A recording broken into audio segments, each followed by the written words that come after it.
The most important study that's been done on nutrition ever is the China study by Dr. Campbell and his researchers. This was a first-rate researcher from Harvard, from Princeton, teamed up with Oxford. He was a completely credible scientist. Some things about the China study that are very important. The first thing is that the results were so radical that the food pyramid was changed to be more scientific. But because meat and dairy were completely minimized in the diet, the meat and dairy industry in the United States lobbied so hard that they actually changed the pyramid, which means science is no longer serving humanity, it's serving corporate interests. That's what it means. Science is serving corporate interests. That is wrong. The meat and dairy today is not the meat and dairy that Grandma and Grandpa ate. The meat that Grandma and Grandpa ate were free range, what they would call now organic. They didn't have a word for it because everything was organic 50 years ago.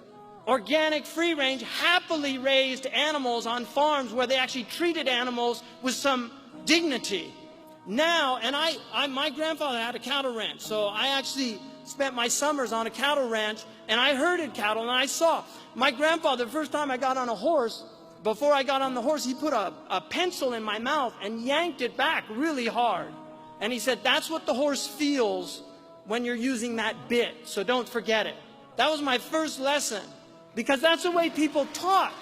They had respect for their animals. In the book of Zuhd, one of the Sahaba used to go out and put breadcrumbs on the anthill that was near his house, and one of the Tabi'een asked him what he was doing. He said, I don't want them testifying against me on Yawm al-Qiyamah that I didn't fulfill the rights of the neighbor. And this is an anthill.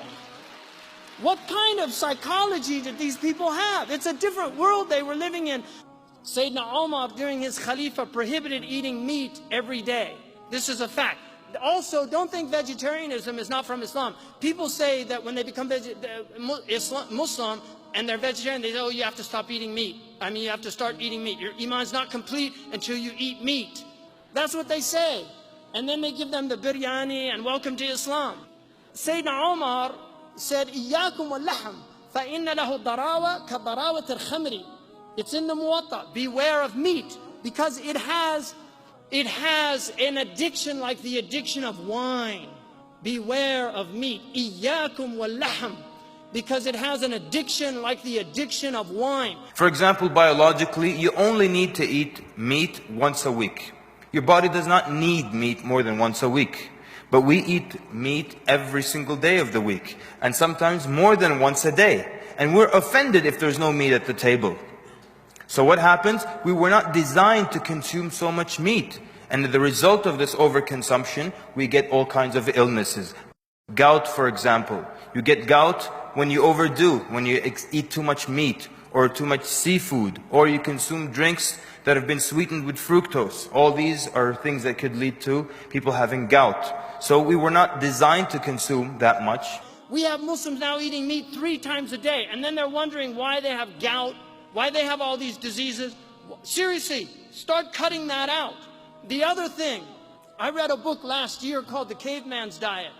And in that book, he was arguing, he's not a Muslim. He said everybody should fast at least a month out of the year where they diminish their, this is what he said in his book.